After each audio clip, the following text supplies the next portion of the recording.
चलो, कल मैंने टॉर्क के इक्वेशन आप लोगों को बताए थे और टॉर्क का इक्वेशन जो निकल के आया था वो क्या था?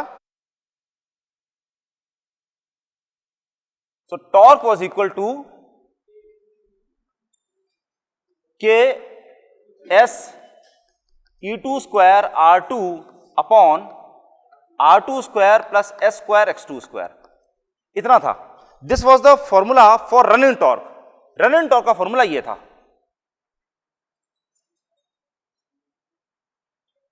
और इसी में starting torque is equal to T R at S equal to 1 which is equal to कितना हो गया? K E2 square R2 upon R2 square plus X2 square, यही है इतना। ठीक, अब आपको दो टॉर्क्स और निकालनी है, that is maximum running torque, maximum T R, एक ये निकालना है और एक निकालना है maximum starting torque. Maximum running torque निकालने के लिए बेसिकली क्या करेंगे? ये जो डिफरेंस, इसका डिफरेंशिएशन करेंगे विद रिस्पेक्ट टू व्हाट? कौन सी ऐसी चीज है इसके अंदर जो वेरिएबल है? के वेरिएबल है, के इज अ कांस्टेंट, के is not variable. E2 variable है? नहीं है। E2 is again a constant, E2 भी कांस्टेंट है क्योंकि E2 द सेकेंडरी वोल्टेज है, that is again constant. R2 rotor resistance, rotor resistance एक बार आपने मोटर स्टार्ट कर दी है उसके बाद वो rotor resistance is again constant, तो R2 भी कांस्टेंट है, X2 भी कांस्टेंट है। कौन सी चीज वेरिएबल रह गई इसके अंदर? S। तो differentiate this with respect to S। जब आप डिफरेंशिएट कर लेंगे, I will leave this to you. Differentiation का काम आप लोगों को छोड़ देता हूं क्योंकि ऑलरेडी फर्स्ट यूनिट हमारा बहुत देर से चला जा रहा है, दैट्स वेरी लेंथी। तो ये डिफरेंशिएशन करने के बाद में आपको मैक्सिमम टीआर के लिए वैल्यू जो मिलेगी, कंडीशन, इसकी कंडीशन जो होगी, condition will be S equal to R2 upon X2। Maximum starting torque की कंडीशन क्या निकल के आएगी? देखो, एक चीज हमेशा के लिए समझ लीजिए, starting is a special case of running. Starting is a special case of running. What's so special about starting? क्या स्पेशल है? स्टार्टिंग के केस में रनिंग का जो फॉर्मूला है, इसमें कौन सी चीज आप करते हैं कि एक खास वैल्यू लेते हैं जिस वैल्यू से आपको ये मिल जाता है S इक्वल टू 1। तो starting is a special case of running. अगर नॉर्मल रनिंग का जो टॉर्क का फॉर्मूला निकाल लेते हैं उसमें खाली आपको S is equal to 1 put up करना है and that is the condition for starting, वो स्टार्टिंग की कंडीशन। तो वही वाला काम इसमें भी कर दिया, S बराबर 1 पुट कर दिया, आपको इसी कंडीशन मिल जाएगी। क्या हो जाएगा इसमें? कंडीशन क्या हो जाएगी? R2 is equal to X2। उसी तरह से इसी कंडीशन क्या हो सकती है, इसको हम दूसरी तरीके से लिखें, हम ये लिख सकते हैं कि R2 is equal to SX2 और इसी कंडीशन क्या है? R2 is equal to X2। ये दोनों कंडीशन है। ये कंडीशन अगर आप इसके अंदर लगा देते हैं और ये कंडीशन इसके अंदर लगा देते हैं तो कौन कौन से दो फॉर्मूले लिखते हैं? जल्दी लगा के मेरे को बताइए क्या फॉर्मूला मिलता है इसमें। ये कंडीशन लगाने के बजाय ये लगाना है S equal to R2, S equal to R2 by X2। और I think you need to eliminate X2। X2 eliminate करिए। X2 की जगह R2 बाय S, यहां पे X2 की जगह R2। इस फॉर्मूले में जहां भी X2 है, X2 की जगह R2 बाय S कर दो। इस फॉर्मूले में जहां भी X2 की जगह R2 कर दो, करके निकालो क्या हो जाता है, कितनी वैल्यू निकल के आ रही है? क्या इसमें वैल्यू आ रही है? TR, maximum TR is equal to K S E2 square upon 2R2। उसके हिसाब से इसका फॉर्मूला क्या निकल के आएगा?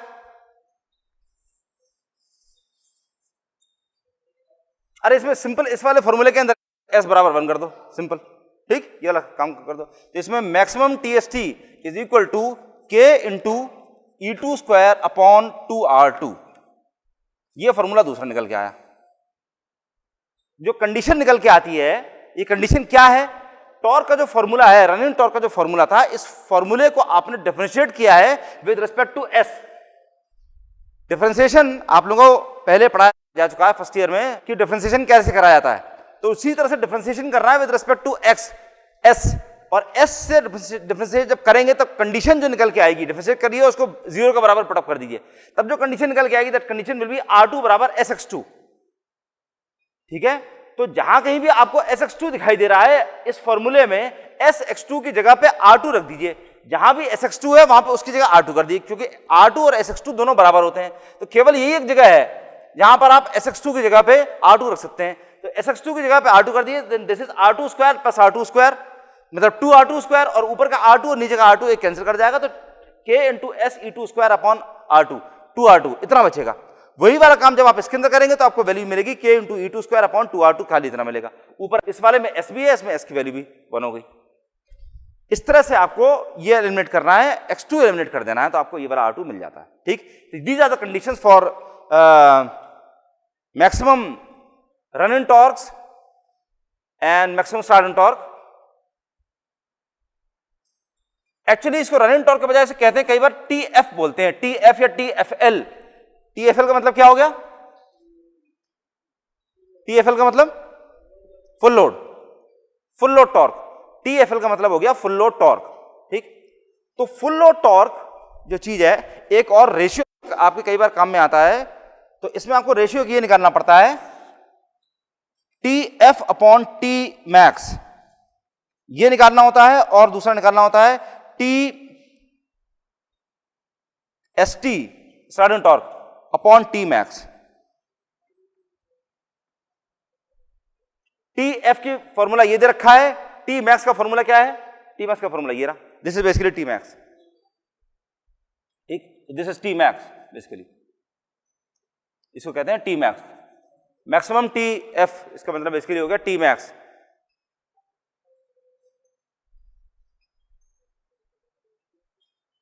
T मैक्सिमम की value that has to remain constant. T max की वैल्यू सेम है चाहे स्लिप की वैल्यू कुछ भी हो। मैक्सिमम टॉर्क की value does not depend upon slip. कल आपको मैंने कर्व में बताया था, तो इसमें S की वैल्यू नहीं आनी चाहिए थी। कहां गड़बड़ है वो नीचे बताओ।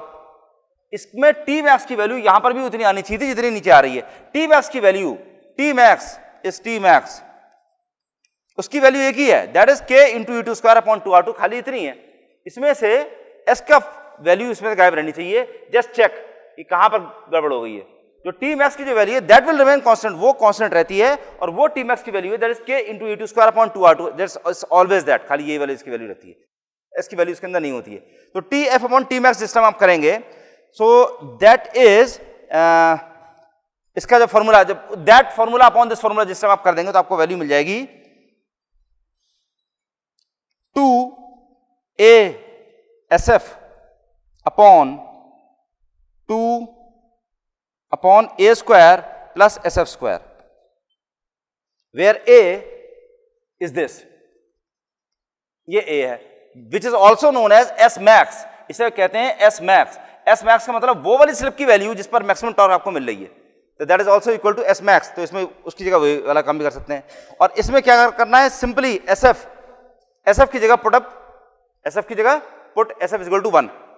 Starting is a special case of running हमेशा, तो इसमें आपको वैल्यू मिल जाएगी 2A upon A square plus 1, क्योंकि इसमें क्या है, इसमें सिंपली आपने SF बराबर 1 कर दिया। SF ये 2-3 अलग अलग तरह के इन्होंने सिंबल्स यूज करे हैं। SF means basically S, normal इस केस में जो S है, this S is basically SF, ये वाला SF बन गया यहाँ पे, और कुछ भी नहीं है।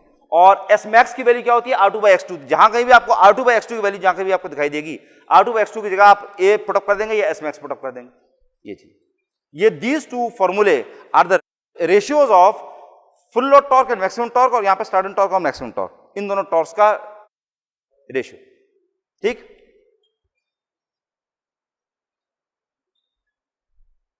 अच्छा, अब आप लोगों को मैंने कल ये बताया था कि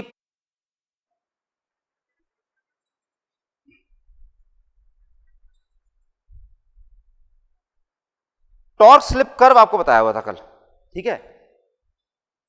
टॉर्क स्लिप कर्व का एक्सटेंशन कल आप लोगों को याद होगा, मैंने आपको बताया था कि वो आगे भी है और पीछे भी है। आपने अभी तक इतना कर्व देखा हुआ है,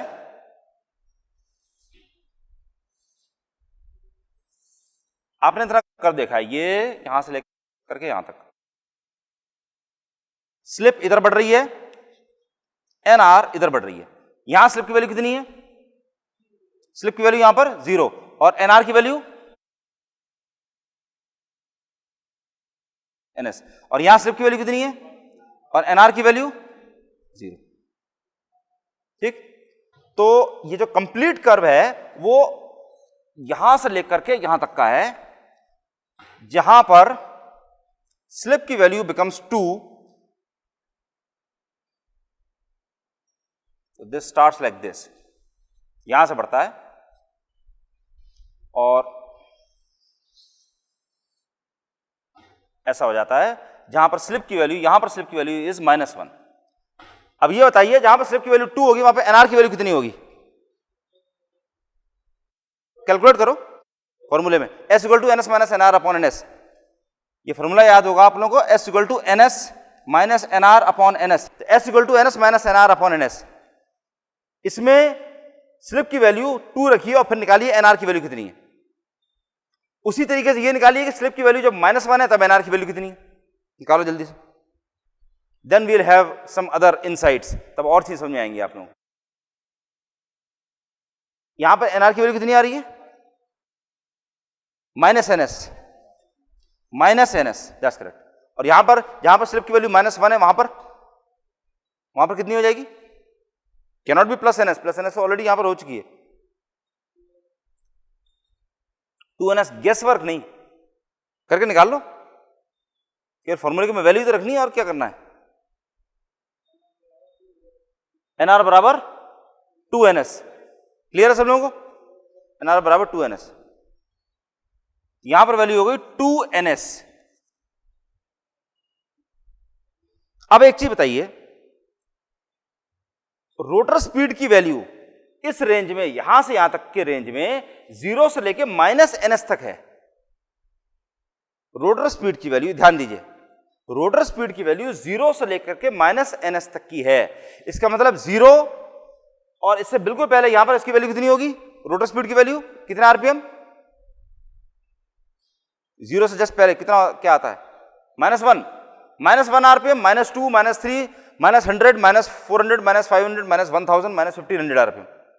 ये है इतना। माइनस में रोटर की स्पीड जा रही है, इसका मतलब क्या है? ऑपोजिट डायरेक्शन हो गया, दैट्स करेक्ट। मतलब फील्ड के ऑपोजिट रोटर घूम रहा है, फील्ड इधर घूम रही है, रोटर उधर घूम रहा है। ऐसा पॉसिबल कैसे है? कोई आइडिया कैसे पॉसिबल हो जाएगा?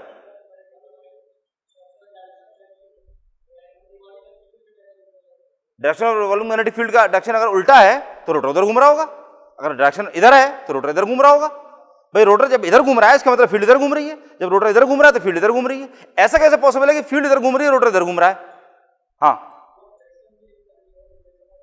हाँ, अगर डायरेक्शन ऑफ रोटेशन चेंज करना हो, बड़ा इंपॉर्टेंट पॉइंट है सरप्राइजिंगली, जो मैंने अभी तक शायद क्लास में बताया नहीं, क्योंकि मुझे याद नहीं आता मैंने आपको बताया था तो ठीक है, बताया था तो बहुत अच्छी बात है। अगर डायरेक्शन ऑफ रोटेशन आपको चेंज करना होता है तो आप खाली सप्लाई टर्मिनल्स में से कोई से भी 2 टर्मिनल्स उल्टे कर देते हैं, RYB की जगह RBY कर देते हैं। क्यों? उससे आपको क्या फायदा मिल जाता है? फेज सीक्वेंस चेंज हो जाता है। कितने तरह के फेज सीक्वेंस हो सकते हैं? फेज सीक्वेंस क्या होता है? एक फेज सीक्वेंस है RYB and it is a sequence का मतलब RYB ये चला जा रहा है।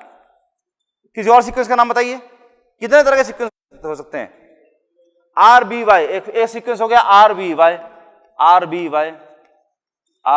एक सीक्वेंस ही हो गया। तीसरा BRY तो ये रहा BRY।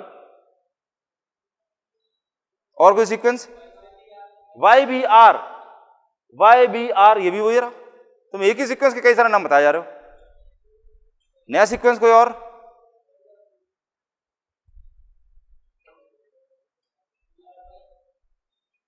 क्या चीज? नहीं, प्लीज ट्राई।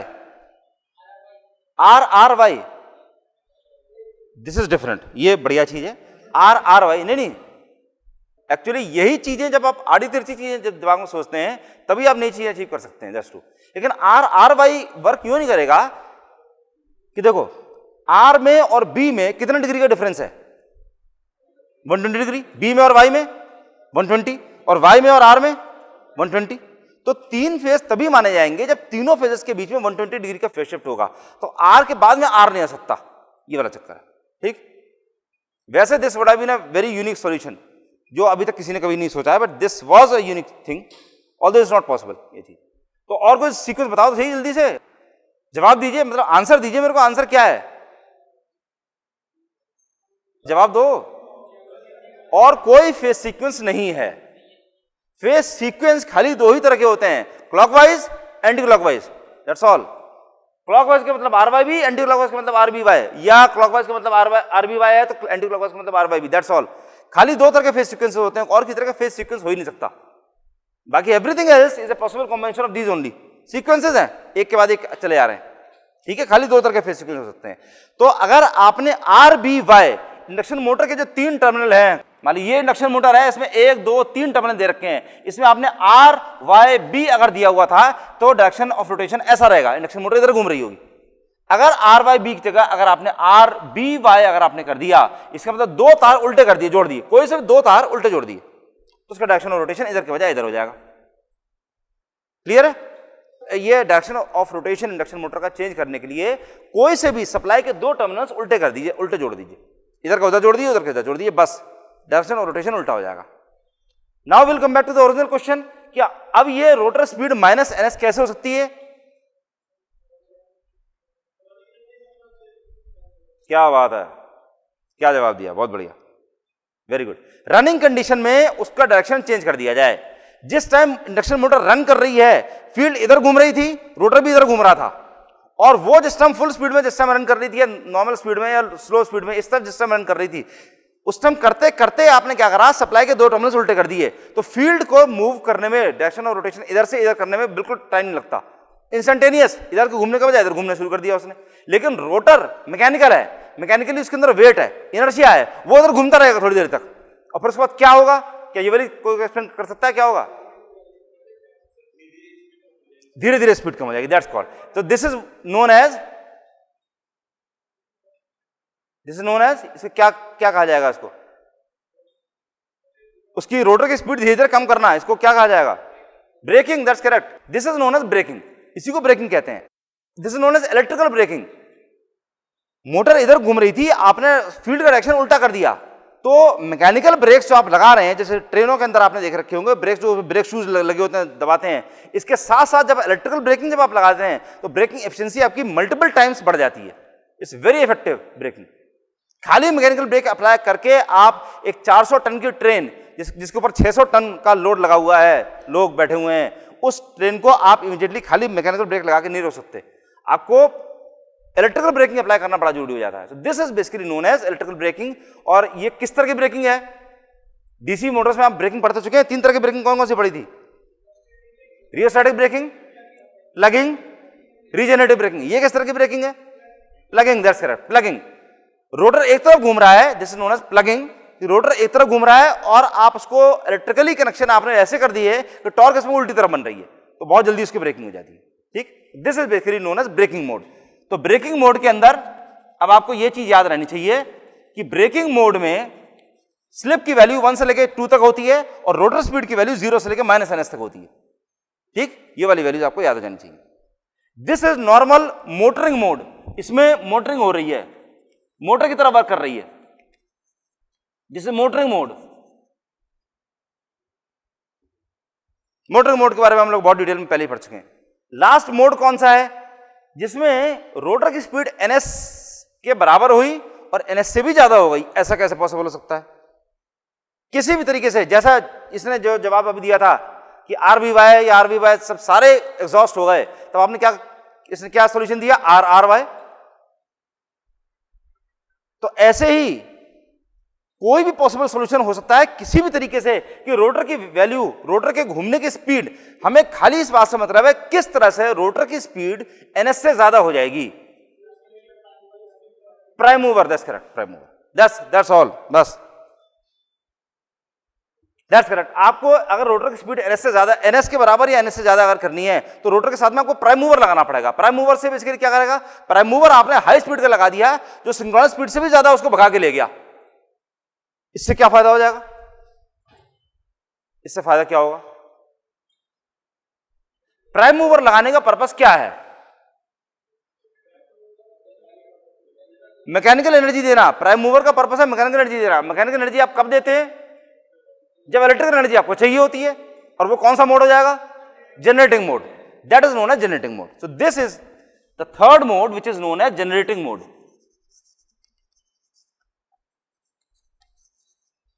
Generating mode.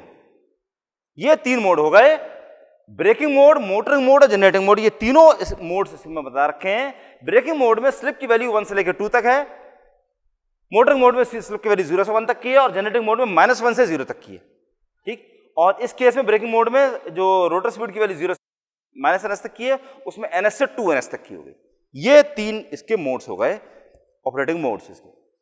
ठीक, s की जगह पे यहाँ पे R2/X2 सब जगह रख दें तो अपना कैंसिल होकर ये वाली वैल्यू आ जाएगी। हाँ ठीक, बहुत बढ़िया। इससे आपको मैक्सिमम टॉर्क का फॉर्मूला लाने के लिए आपको बेसिकली क्या करना है, सिंपली पुट S बराबर R2/X2 यहां पर रख देंगे तो उससे आपको ये वाला फॉर्मूला मिल जाएगा। एक्सीलेंट, बहुत बढ़िया बात है।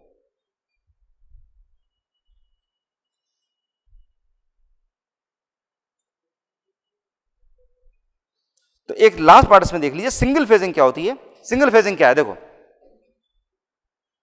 इंडक्शन मोटर में सप्लाई जो आप देते हैं वो कितने फेज की होती है, 3 फेज की।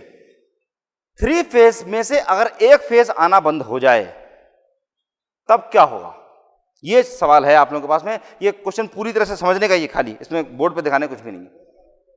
मोटर हमिंग करेगी, क्यों करेगी, क्या मोटर रन करेगी, करेगी तो क्यों करेगी, नहीं करेगी तो क्यों नहीं करेगी। मोटर रन नहीं करेगी, आवाज होगी उसके अंदर, ये वाली बात सही है, उसके अंदर हमिंग साउंड होगी और मोटर रन नहीं करेगी, क्यों नहीं करेगी।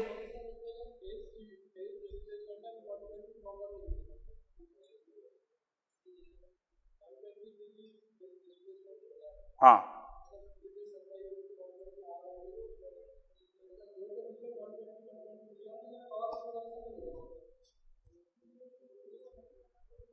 ये एक अच्छा पॉसिबल ऑप्शन है कि 3 फेज की सप्लाई में से अगर आप एक फेज हटा देते हैं तो बचे हुए दोनों फेजेस के बीच में 120 डिग्री का टोटल फेज शिफ्ट नहीं हो पाएगा। लेकिन ये वाली बात सही है कि उन दोनों के बीच में 120 डिग्री रहेगा ही रहेगा। उन दोनों के बीच में 120 डिग्री है, उल्टा देखें इधर से उधर तक देखें तो 120 नहीं है, दैट इज एक्चुअली 240। इधर से 240 इधर से 120, बेसिकली अनबैलेंस्ड है। लेकिन बाय द वे आप ये वाली चीज बताइए कि जितने नंबर ऑफ फेजेस होते हैं, मान लीजिए n नंबर ऑफ फेजेस हैं, तो उनके बीच में मान लीजिए 3 फेजेस हैं, 360 डिग्री टोटल होते हैं, 360 डिग्री, तो 360 डिवाइडेड बाय 3 ऐसे तो निकालते हैं कि 3 फेजेस हैं तो तीनों के बीच में कितना डिग्री का डिफरेंस रहेगा, दैट इज 120 डिग्री। अगर 4 फेज होंगे तो कितना हो जाएगा, 6 फेज है तो कितना हो जाएगा, 6 फेज के लिए 360 डिग्री है, 6 फेज होगा तो कितना हो जाएगा, 60 डिग्री। हर कंसेक्यूटिव फेज के अंदर 60 डिग्री 60 डिग्री का डिफरेंस रहेगा। 2 फेजेस में ऐसा नहीं होता। n is not less than 3, that's true। तो अगर 2 फेज होते हैं तब फेज डिफरेंस कितना रहेगा, 180 हो सकता है, नहीं हो सकता। 180 का मतलब तो डेड शॉर्ट हो गया, जितनी देर एक की पॉजिटिव साइकिल आ रही है दूसरी की नेगेटिव साइकिल आ रही है, ये वाली चीज।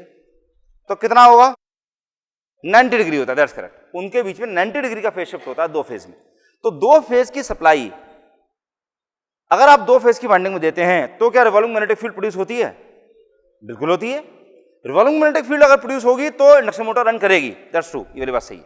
चाहे आपने उनके बीच में 90 डिग्री का डिफरेंस रखा हो या 120 डिग्री का, 90 डिग्री का और 120 डिग्री का कोई से भी फेज डिफरेंस आपने रखा हो, इंडक्शन मोटर रन करती है। द ओनली प्रॉब्लम इज यहां पर कि यहां पर जो इंडक्शन मोटर जो थी पूरी designed for 3 phases. Total load जो था, मान लीजिए टोटल लोड वाज से 60 किलोवाट्स, तो 60 किलोवाट्स तीनों फेज में बराबर डिस्ट्रीब्यूटेड था। तो 1 फेज वाज कैरिंग 20 किलोवाट्स, तीनों फेजेस पर 20-20 किलोवाट का लोड था। अब उसमें से एक फेज ने आना बंद कर दिया, अब वही 60 किलोवाट का लोड जो है इवनली और अनइवनली, मतलब या तो दोनों में 30-30 किलोवाट का हो जाएगा, या हो सकता है एक में 20 दूसरे में 40 का हो जाए, एक में 25 का हो जाए दूसरे में 35 का हो जाए, कुछ भी हो सकता है। तो अनइवनली डिस्ट्रीब्यूट हो जाएगा उन्हीं दोनों फेजेस के ऊपर। तो उसकी वजह से दोनों कंडीशन हो सकती है, या तो ये है कि लोड इतना ज्यादा एक्सेसिव हो जाए कि उसकी वजह से मोटर खाली हमिंग करती रह जाए, घूम ना पाए। लेकिन अगर लोड जो डिस्ट्रीब्यूट हुआ वो ऐसा इस तरह से डिस्ट्रीब्यूट हो गया कि वो उसके अंदर फेजेस के अंदर इतनी ताकत थी चलाने की, तो हमिंग भी करते रहेगी और वो बहुत स्लो स्पीड में रन करती रहेगी। बेसिकली ओवरलोडिंग हो गई।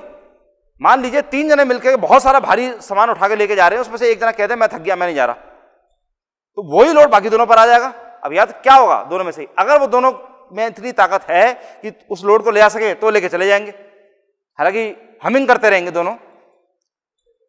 दोनों लड़के हमिंग करते हुए जाएंगे। लेकिन अगर मान लीजिए लोड इतना ज्यादा है कि और उनके अंदर वो कैरी करने की कैपेसिटी नहीं, तो खाली हमिंग ही करते रह जाएंगे, बैठ करके खाली हमिंग करेंगे। हमिंग का मतलब रोते रहेंगे, चीखेंगे, चिल्लाएंगे। लेकिन हमिंग के साथ में वो मोटर रन भी कर सकती है और नहीं भी रन कर सकती है। That depends upon the type of load, not the value of load. This problem is known as single phasing. जब एक फेज का आना बंद हो जाता है, हम सारी चीजें प्रैक्टिकली नहीं देखते हैं, थ्योरेटिकली भी सारी चीजें लेके चलनी पड़ती हैं। थ्योरेटिकली वो इंडक्शन मोटर रन कर सकती है क्योंकि उसके अंदर दो फेज की सप्लाई जा रही है।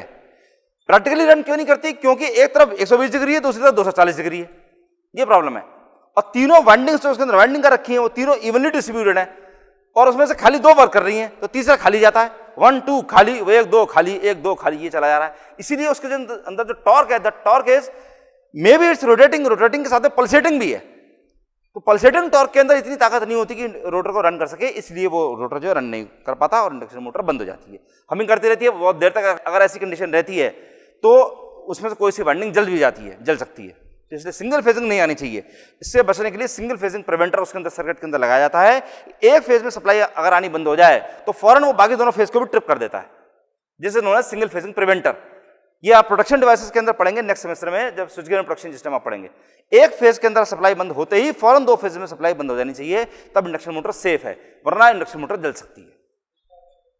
स्टार्टर के अंदर सिंगल फेजिंग प्रिवेंटर लगा रखा हो, ठीक।